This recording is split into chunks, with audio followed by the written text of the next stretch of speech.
for last. We get right to it. Would you rather see Beterbiev fight Bivol in a rematch, which I'm totally fine with? I get it. It was so close. It probably should have been a draw, but or do you want to see him fight David Benavidez for the undisputed title? Huge if Benavidez gets by Morrell, which I think he will, but not a given. Nah, give me entertainment standpoint wise, give me Benavidez versus Beterbiev. That's the fight. I know me and you have spoken about for a number of years now. Bivol Beterbiev was a great fight, especially if you're into like the real subtleties of boxing and Great fight. like Great. it was not great, but it was high level, high level technical fight. That's what I mean. In that regard, it was a really good fight. But it didn't really deliver those moments that you look for in these big, legacy defining fights. Beterbiev Bivol, that's gonna be like as we've said, that's gonna be the battle to see who really has the biggest balls in boxing, who's the baddest motherfucker. I want to see that fight for that reason. Yeah, and again, I'm down for a rematch because the first fight was so close, and I think the second fight would be better. I think the second fight, both guys would be so determined to have a separation, to walk out of that ring truly knowing they were the better man.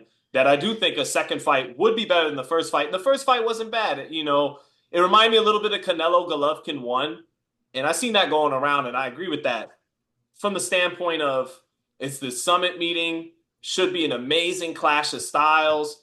And then the fight kind of underdelivered and had a controversial decision, even though, again, okay, I've said in the past, hey, I don't love this sports washing stuff in Saudi Arabia. I tipped my hat to Turkey Al-Sheikh for Beterbiev and Bivol because that fight may never have happened without him funding it. Correct. Because as good as both of those guys are, as great as they both are, they can't really turn a big profit in the Western Hemisphere. So they don't sell. They don't sell. Because admittedly, from both of them during fight week, they don't like doing media. They don't like talking like that, which fair enough. But like fighters in boxing, I've heard a lot of fighters say, "I don't like doing media. I don't like promoting myself." And I'm like, okay, well that's cool, but just because when your fights don't sell like you want them to, don't get upset. Because it's part and parcel of the job. Yeah, and so I think that's even more so from Beterbiev. I think Bivol is engaging in interviews, does give thoughtful answers. It's just some guys don't move the needle like that.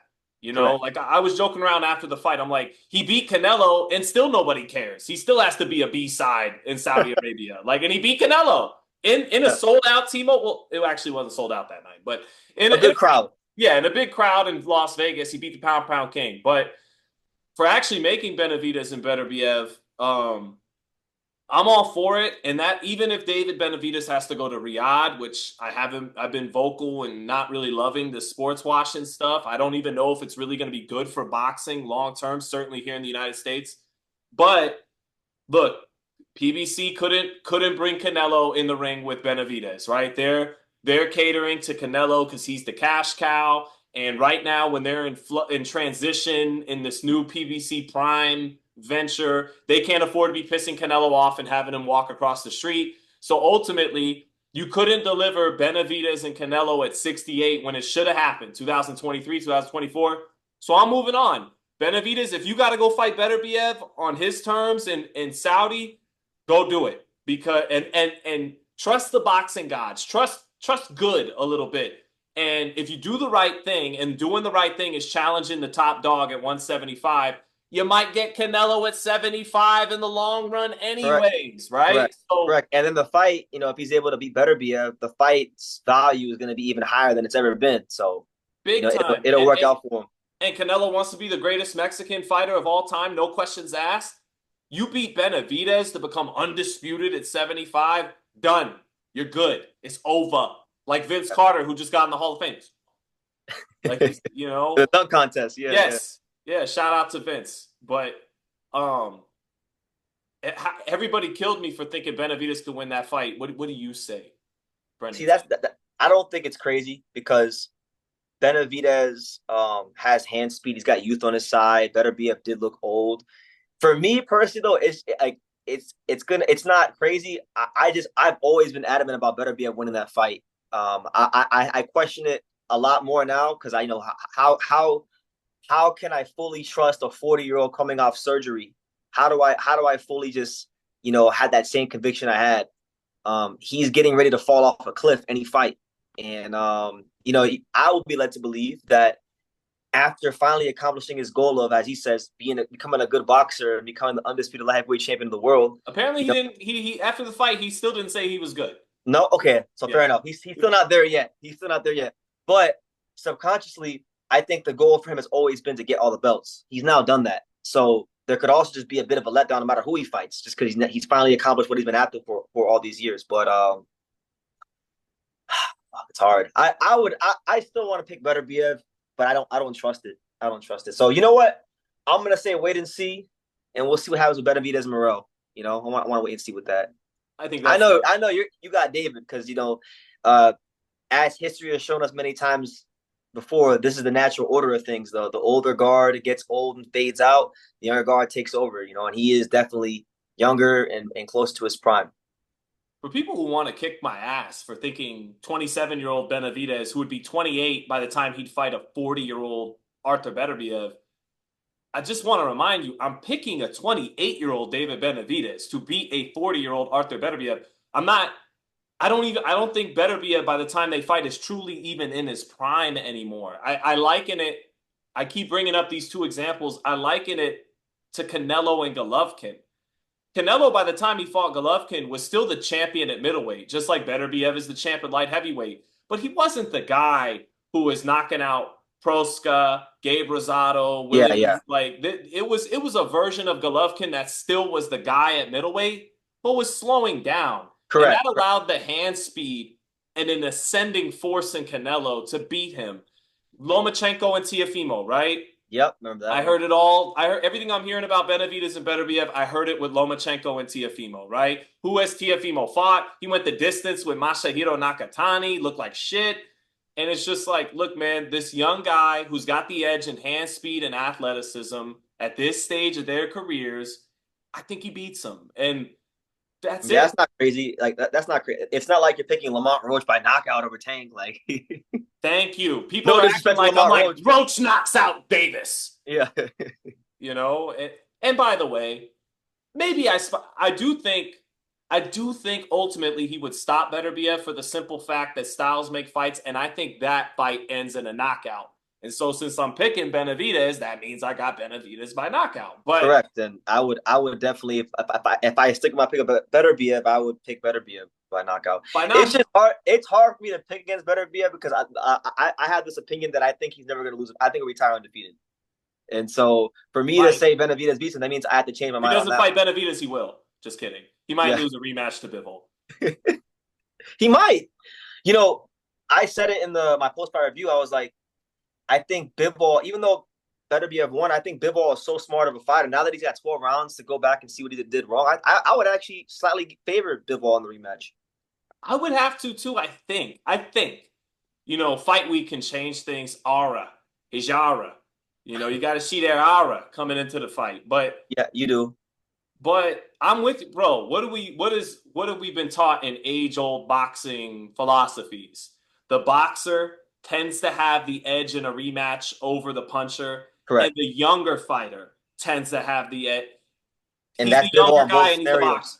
Yeah, that's Bivol on both scenarios. And truth be told, like I didn't like the handful of times Bivol did really set the Beterbiev. I didn't necessarily like the way he was reacting to some of those shots, like that, particularly that right hand of the body, because he kept his hands really high. He kept uh, really educated, high guard, not trying to give Bivol the straight right hand down the middle. And in doing that, the whole body was open.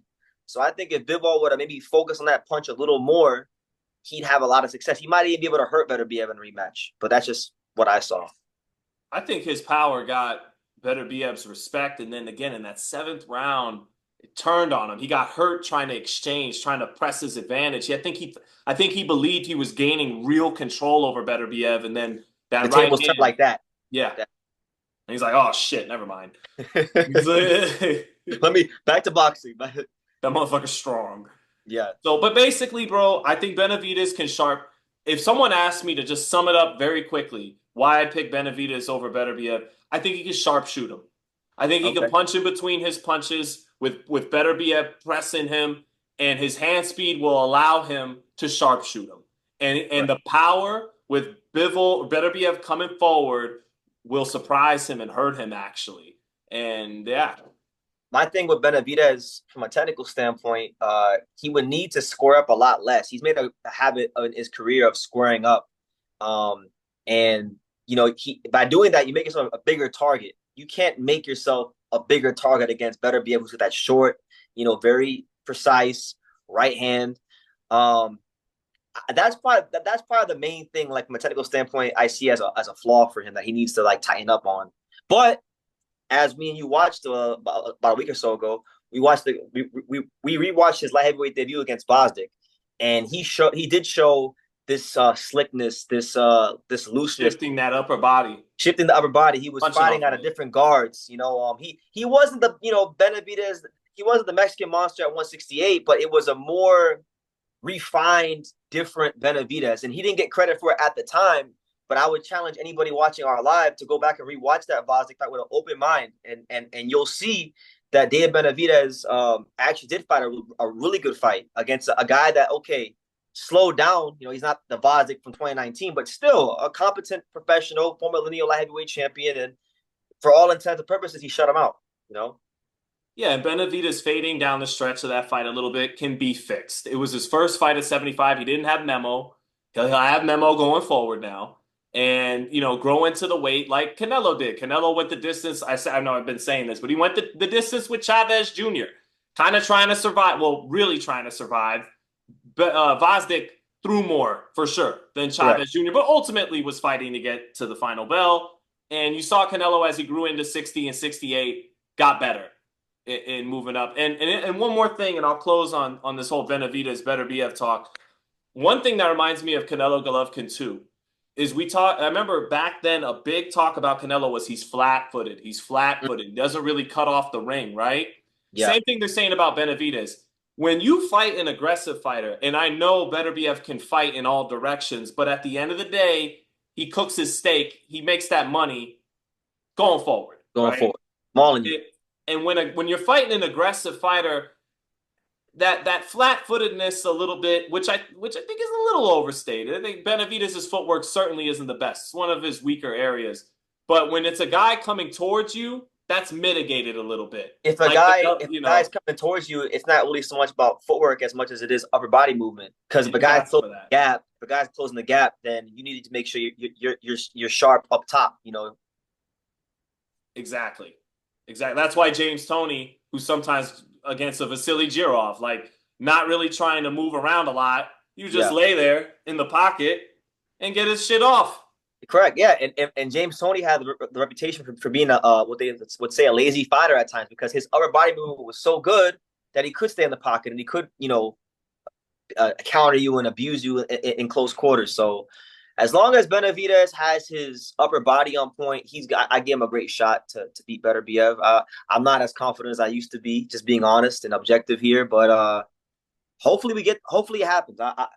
For that reason, I would like to see him fight or probably come out on top against Morel. And I want to see Beterbiev versus Benavidez. It's one of those fights that I think I've been talking about for probably 4 or 5 years. I'm probably and you know this, Sean, when everybody was here in boxing, going crazy about Benavidez Canelo, I was like, look, man, I'm tired of this. Benavidez needs to move up. He's wasting his time chasing Canelo. Canelo's never gonna fight him. Just go to 75 as soon as possible and create your value up there. So it's not like it's a new thing for me. I know it's not a new thing for you either, wanting that fight.